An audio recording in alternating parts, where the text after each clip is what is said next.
नमस्कार, मैं पूनम तांगर। आप देख रहे हैं न्यूज वॉच इंडिया। बुलेटिन की शुरुआत करेंगे ब्रेकिंग न्यूज के साथ। ज्ञानवापी के एएसआई सर्वेक्षण पर फैसला आज। वाराणसी कोर्ट ने 14 जुलाई को सुरक्षित रखा फैसला। हिंदू पक्ष के वकील सुभाष नंदर का बड़ा बयान, कहा मील का पत्थर साबित होगा आज का फैसला।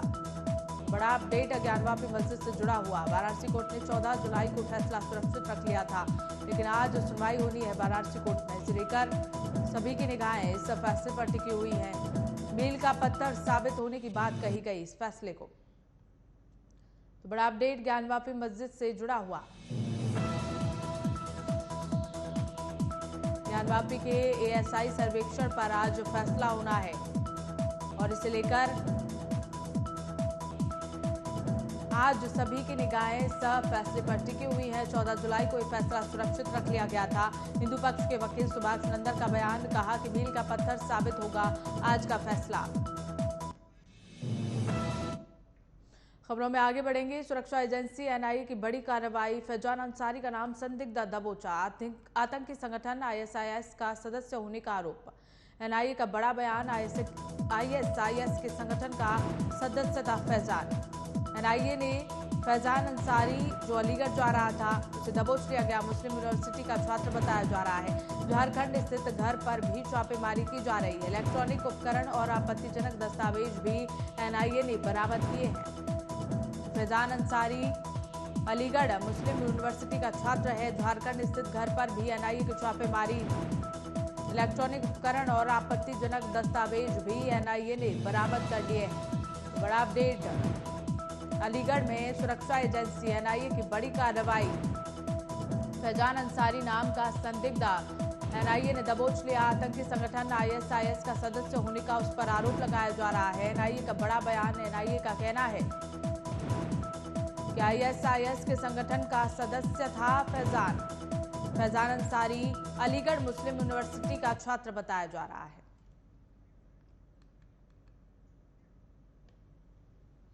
इसी खबर को लेकर हमारे सहयोगी भूपेंद्र हमारे साथ जुड़ गए, उनसे जान लेते हैं। भूपेंद्र, क्या है इस मामले में पूरी जानकारी?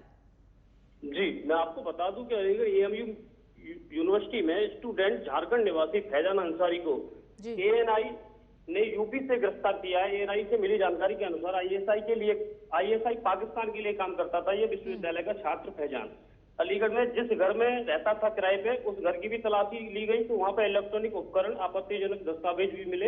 इसके साथ ही फैजान के निवास झारखंड में स्थित घर पे भी तलाशी ली गई है। वहां से भी उपकरण मिलने की आशंका बताई गई है। जी जी, बिल्कुल भूपेंद्र। एनआईए को इसके बारे में किस तरह से जानकारी मिली?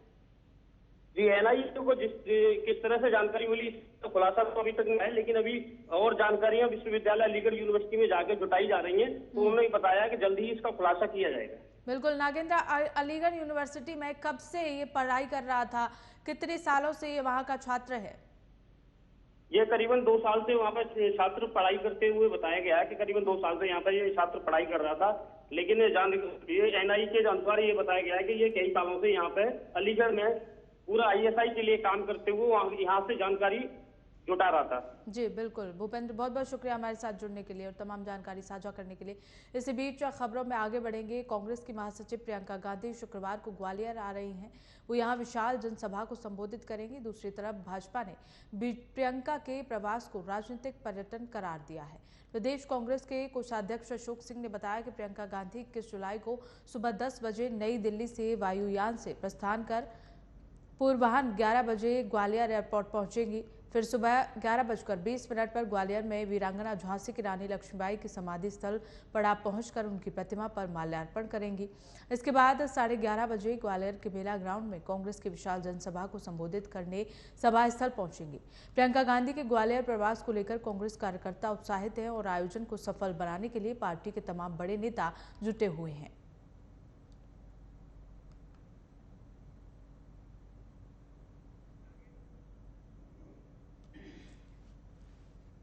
इसी खबर को लेकर हमारे सहयोगी नागेंद्र हमारे साथ जुड़ गए हैं, उनसे जान लेते हैं। नागेंद्र, ग्वालियर पहुंच रही हैं प्रियंका गांधी, क्या कुछ जानकारी है?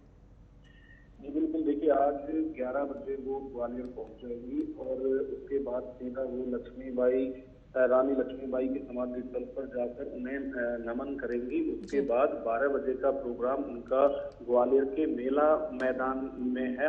जो आक्रोश रैली आज के कार्यक्रम को नाम रखा गया है, उसमें वो जाकर लोगों को संबोधित करेंगी। तो एक बड़ा संकेत यहाँ से ये देने की कोशिश भी की जाएगी, क्योंकि 2019 के चुनाव में जो ज्योतिरादित्य सिंधिया हैं वो पार्टी के साथ थे, कांग्रेस के साथ थे, लेकिन चुनाव के 1.25 साल बाद ही उन्होंने बीजेपी का दामन थाम लिया था 2020 में। तो अभी तक यदि बात की जाए 2020 से, जब से कि ज्योतिरादित्य सिंधिया ने कांग्रेस को छोड़ा है, उसके बाद से ना राहुल गांधी ने कभी उनके खिलाफ बोला है, ना ही प्रियंका गांधी ने कोई बयान उनके खिलाफ दिया है। लेकिन आज अब क्योंकि चुनावी साल है और कांग्रेस भी चुनाव मोड में है, तो हो सकता है आज यहाँ से ज्योतिरादित्य सिंधिया के खिलाफ भी बयानबाजी की जाए। दूसरी तरफ अभी 12 जून को जो रैली हुई थी जबलपुर में, उसमें प्रियंका गांधी ने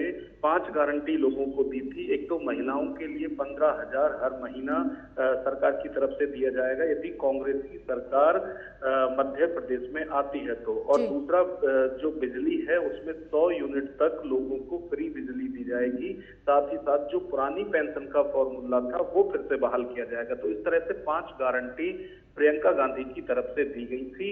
हो सकता है आज भी इसी तरह की बात मेला मैदान से प्रियंका गांधी करें। जी बिल्कुल नागेंद्र, एमपी के दौरे पर आज प्रियंका गांधी रहेंगी, वहां क्या कुछ तैयारियां प्रशासन की ओर से की गई हैं दौरे को लेकर?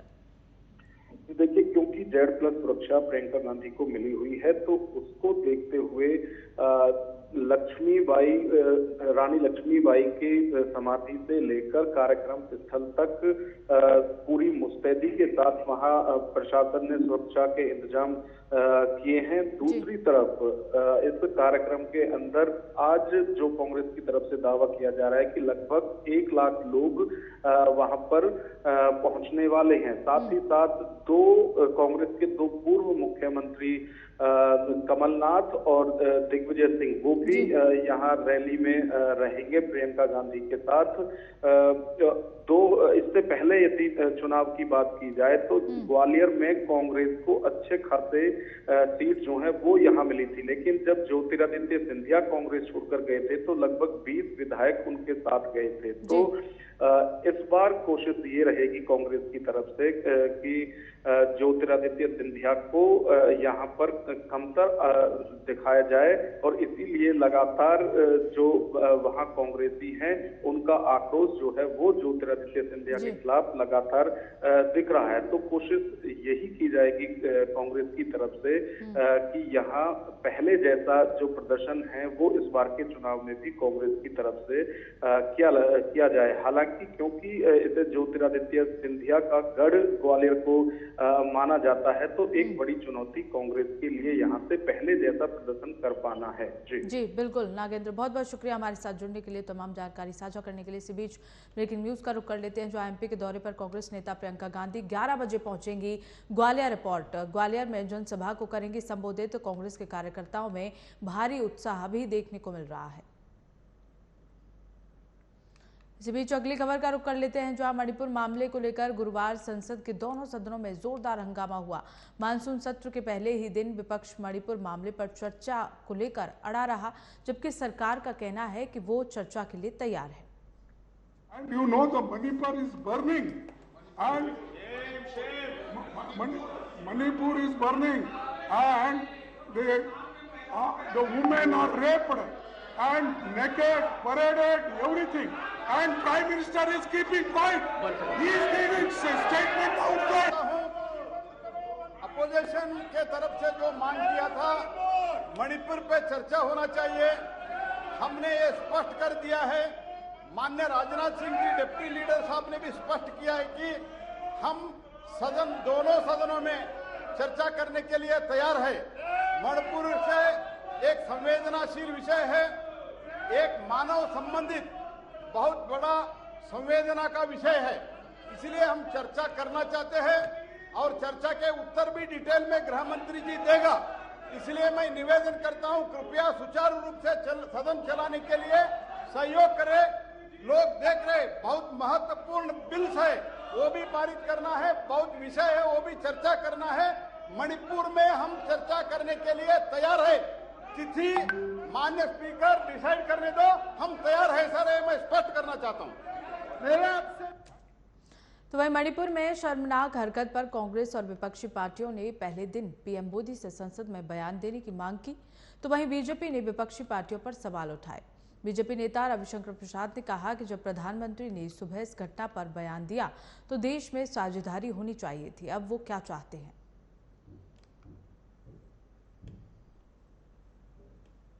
तो कांग्रेस पार्टी और विपक्ष किस क्लॉज में चर्चा हो इसी पर बहस कर रहे हैं। तो आपके लिए वहां की घटना इंपॉर्टेंट नहीं है, बहस का क्लॉज इंपॉर्टेंट है, इस बात को समझिए। मैं फिर रिपीट करूंगा, एक सर्वानुमति जाती तो उससे वहां की संवेदनशीलता को सामान्य करने में और मदद मिलती कि पूरी संसद एक स्वर में बोल रही है। जब प्रधानमंत्री जी ने सुबह सुबह उस मामले को इतना सख्ती से अपनी आवाज दी तो उस पर तो एक देश में एक साझेदारी का संकेत जाना चाहिए था ना, कि पूरी संसद एक है, पूरा देश एक है। इसका कितना पॉजिटिव मैसेज जाता मणिपुर में आप समझ सकते हैं। लेकिन बहस किस रूल में बहस की जाए, यह बहुत पीड़ादायक है, यह बहुत दुर्भाग्यपूर्ण है। तो वहीं संसद में हंगामे पर केंद्रीय कानून मंत्री अर्जुन राम मेघवाल ने विपक्ष को जिम्मेदार ठहराया। उन्होंने कहा कि मणिपुर मुद्दे पर सर्वदलीय बैठक में चर्चा हुई, इस पर सरकार चर्चा के लिए तैयार है। उसके बाद भी विपक्ष को कुछ न कुछ करके सदन को बाधित करने का बहाना चाहिए। हम चर्चा करना चाह रहे हैं। आज इस मुद्दे पर प्रधानमंत्री ने भी बयान दिया है।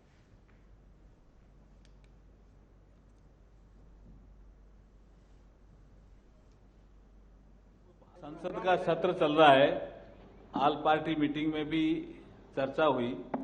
आज लोकसभा में, राज्यसभा में इस विषय पर अपोजिशन ने कहा कि हम चर्चा चाहते हैं और सरकार ने कहा चर्चा के लिए हम तैयार हैं। उसके बाद भी अपोजिशन को कोई न कोई बहाना चाहिए हाउस को डिस्टर्ब करने का, वो हाउस को चलाना ही नहीं चाहते हैं। हम तैयार हैं जी चर्चा करने के लिए।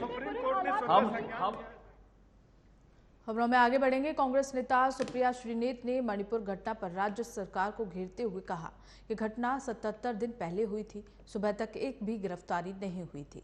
किस नैतिक अधिकार के साथ वीरेंद्र सिंह मुख्यमंत्री की कुर्सी पर बैठे हैं? उनकी नाक के नीचे महिलाओं के साथ अपराध हो रहे हैं। कानून व्यवस्था पूरी तरह से चरमरा गई है। प्रधानमंत्री ने शर्मनाक बयान जारी किया है। उन्होंने सिर्फ 36 सेकंड मणिपुर पर बोला। Biren Singh continue to be the Chief Minister of Manipur. This happened 77 days back. There was not a single arrest made till this morning.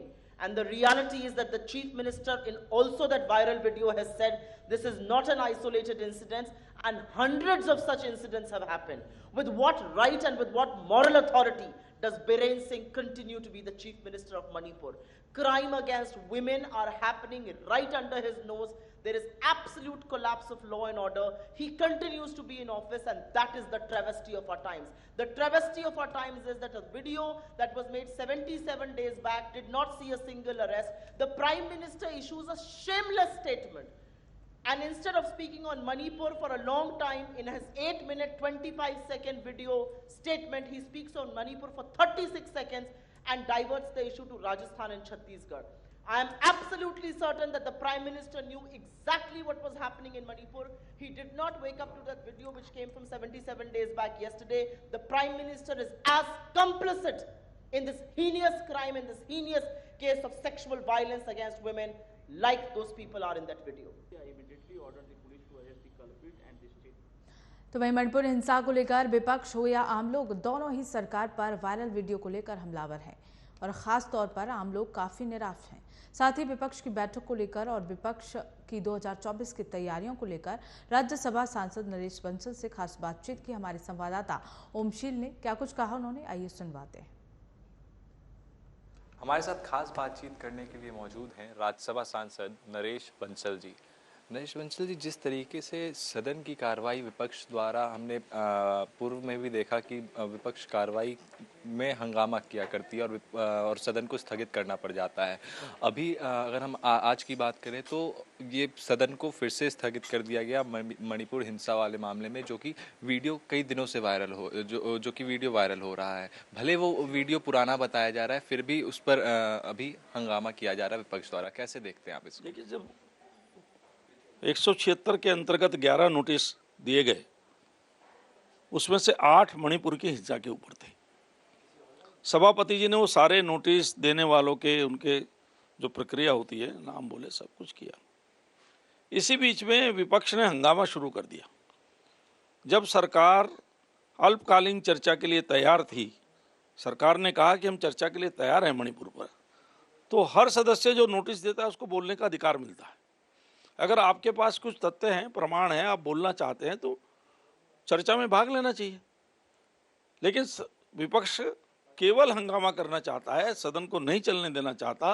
ये दुर्भाग्यपूर्ण है कि ऐसी घटनाओं का भी राजनीतिकरण करने का काम विपक्ष कर रहा है। मणिपुर की घटना शर्मनाक है, देश को शर्मसार करने वाली है। प्रधानमंत्री जी भी उस पर दुखी हैं, उनका वक्तव्य भी आया है और सरकार उस पर चर्चा के लिए तैयार है। फिर विपक्ष क्यों 267 पर जोर देता रहा सदन स्थगित करने के लिए, जब चर्चा का 176 में उनको अधिकार मिल रहा है, सब कुछ हो रहा है? ये समझ में आने वाली बात नहीं है। लेकिन विपक्ष को इससे कुछ लेना देना नहीं। विपक्ष सदन को चलने नहीं देना चाहता क्योंकि विपक्ष चर्चा में भाग नहीं लेना चाहता। एक मैं आखिरी सवाल आपसे करना चाहूँगा कि जिस तरीके से विपक्ष एकजुट होने का दावा तो कर रहा है, एक बैठक आपकी पटना में होती है, दूसरी बैठक बेंगलोर में होती है। बेंगलोर वाले बैठक में महागठबंधन का नाम इंडिया के रूप में पेश किया जाता है और इंडिया नाम रखा जाता है उसका। तो आप इसको किस तरीके से देखते हैं? क्योंकि उसमें उस महागठबंधन में कुछ ऐसे भी दल हैं जो कि पहले से एक दूसरे के विरोधी रहे हैं, चाहे हम बात करें आम आदमी पार्टी की या फिर कांग्रेस की। ऐसे तमाम उदाहरण हैं जो कि हमें देखने को मिल सकते हैं। देखिए, जहाँ तक विपक्ष का बेंगलुरु की बैठक में नाम रखने का प्रश्न है, पहली बात तो देश की जनता ने यूपीए को रिजेक्ट कर दिया। पिछले 10 साल से 15 साल से यूपीए था, 15-20 साल से, उसको देश की जनता ने रिजेक्ट कर दिया। तो वो फर्म इनकी ब्लैक लिस्टेड हो गई। अब वो ब्लैक लिस्ट हो गई तो ये जनता के बीच में अपना साइन बोर्ड बदल करके जाना चाहते हैं। लेकिन जनता इनके चेहरे को जानती है, कितने भी चेहरे लगा लें, बोर्ड बदलने से नहीं होता है। इनकी विश्वसनीयता नहीं है, क्रेडिबिलिटी नहीं है, तो बोर्ड बदलने से क्या होगा? ब्लैक लिस्टेड फर्म है तो इसमें भी सारे ब्लैक लिस्टेड माने जाएंगे। जनता ने अपना मन बना लिया है, जनता इनके चेहरों को पहचान चुकी है। एक चेहरे पे कितने चेहरे लगा लें। और दूसरी बात ये क्या समझते हैं, पूरी जनता ये जानती नहीं है कि जिस इंडिया की बात कर रहे हैं, जीतेगा इंडिया, खेलेगा इंडिया, प्रधानमंत्री जी कहते हैं, हम तो उस इंडिया को सामर्थ्यशाली बनाते हुए एक भारत, समर्थ भारत, श्रेष्ठ भारत, विकसित भारत, उसको बनाने के लिए लगे। जिस इंडिया की बात कर रहे हैं उस इंडिया को तोड़ा किसने? और जिस प्रकार के दल हैं उसमें तो लोग कह रहे हैं कि इनका जो अगर एक एक शब्द का ये उसका बताएं, इनके इंडिया का हिंदी शब्द क्या है, उसके तो एक एक शब्द का लोग जो अर्थ करते हैं वो कहते हैं कि Italian, I for Italian, N for Naxal, D for dynasty, I for Islamic और A फॉर एसोसिएशन। दें इस पर जवाब। नरेश जी का भी साफ तौर पर यही कहना है कि यूपीए को जनता ने खारिज कर दिया था और इसी का परिणाम है कि हमें देखने को मिल रहा है कि महागठबंधन अपना नाम बदलती है। इनका भी साफ तौर पर कहना है कि अब महागठबंधन हो या फिर यूपीए हो या फिर नाम उसका इंडिया रख दिया जाए। उनकी क्रेडिबिलिटी खत्म हो गई है, जनता जानती है कि कहाँ वोट करना है, कहाँ नहीं। फिलहाल हमारे साथ सिर्फ इतना ही। कैमरा पर्सन मान के साथ ओम, न्यूज़ वॉच इंडिया, दिल्ली। तो वहीं दिल्ली के सीएम अरविंद केजरीवाल ने मणिपुर मामले पर बोलते हुए कहा कि राज्य के हालात पर पीएम मोदी की चुप्पी चिंताजनक है। वीडियो वायरल हुआ, उससे पूरे देश की आत्मा झकझोर गई है। पता चला कि वीडियो 2.5 महीने पहले का है और अब तक वहां की सरकार ने कुछ नहीं किया था। यह आपराधिक है। साथ ही मणिपुर सीएम का बयान, जिसमें उन्होंने कहा कि ये एक घटना नहीं है बल्कि ऐसी कई घटना रोज होती हैं। इस बयान का मतलब है कि ऐसी घटना मणिपुर में हर दिन हो रही है और अब तक सरकार ने कोई कार्रवाई नहीं की। करके उनको जो मणिपुर की पहली चीज तो मणिपुर के अंदर जिस तरह के हालात पिछले कुछ महीनों से बने हुए हैं और केंद्र सरकार खासकर प्रधानमंत्री जी ने इसके ऊपर कभी कुछ भी नहीं बोला, ये बहुत चिंताजनक है। कोई कार्रवाई नहीं की गई इस बारे में। और कोई दूसरी चीज, जो कल वीडियो पूरा वायरल हुआ जिसमें 2 बहनों को जिस तरह से निर्वस्त्र करके उनको परेड किया गया और उनके साथ सामूहिक तौर पे गलत काम किए गए, उससे पूरा देश की आत्मा झकझोर दी है उन वीडियोस ने। पता चला कि वो वीडियो अभी के नहीं है, 2.5 महीने पहले के हैं और 2.5 महीने के अंदर वहां की सरकार ने इस बारे में कुछ भी नहीं किया। ये बेहद शर्मनाक है, ये क्रिमिनल है, ये आपराधिक मामला बनता है। मैं बेहद दुख के साथ मुझे कहना पड़ रहा है कि इसके लिए मणिपुर सरकार और केंद्र सरकार दोनों जिम्मेदार हैं। अक्सर देखने में आया है कि इस तरह के जब भी कभी देश में वाकया होते हैं तो प्रधानमंत्री जी चुप्पी साध लेते हैं। ये एक कमजोर लीडर की निशानी। मणिपुर में 2 महिलाओं को नग्न कर घुमाने के मामले का सुप्रीम कोर्ट ने संज्ञान लिया है। जी हां, चीफ जस्टिस DY चंद्रचूड़ ने कहा कि मणिपुर में महिलाओं के साथ जो हुआ वो पूरी तरह अस्वीकार्य है। सरकार इस पर तुरंत कार्रवाई करे। कोर्ट ने कहा कि अगर सरकार इस पर कार्रवाई नहीं करती है तो सुप्रीम कोर्ट इस मामले पर संज्ञान लेगा। जिसके बाद मणिपुर में 2 महिलाओं को नग्न करके घुमाने की घटना पर मुख्यमंत्री एन बीरेन सिंह ने कड़ा रुख अपना लिया है। उन्होंने अभी सभी अपराधियों के खिलाफ सख्त से सख्त कार्रवाई करने की बात कही। सीएम ने बताया कि मामले में पहली गिरफ्तारी गुरुवार को हो गई है। वहीं केंद्रीय गृह मंत्री अमित शाह ने घटना को लेकर सीएम से बात की, जिसके बाद अब सभी अपराधियों को बख्शा नहीं जाएगा। शर्मसार कर मेरा हृदय पीड़ा से भरा हुआ है, क्रोध से भरा हुआ है। मणिपुर की जो घटना सामने आई है, किसी भी सभ्य समाज के लिए यह शर्मसार करने वाली घटना है। पाप करने वाले, गुनाह करने वाले कितने हैं, कौन है, वो अपनी जगह पे है, लेकिन बेइज्जती पूरे देश की हो रही है। 140 करोड़ देशवासियों को शर्मसार होना पड़ रहा है। मैं सभी मुख्यमंत्रियों से आग्रह करता हूं कि वे अपने राज्य में कानून व्यवस्था को और मजबूत करें, खास करके हमारी माताओं बहनों की रक्षा के लिए कठोर से कठोर कदम उठाएं। घटना चाहे राजस्थान की हो, घटना चाहे छत्तीसगढ़ की हो, घटना चाहे मणिपुर की हो, इस देश में हिंदुस्तान के किसी भी कोने में, किसी भी की राज्य सरकार में राजनीतिक वाद विवाद से ऊपर उठ करके कानून व्यवस्था का महात्मा है। फिलहाल खबरों में बस इतना ही। देश और दुनिया की तमाम बड़ी खबरों के लिए देखते रहिए न्यूज़ वॉच इंडिया।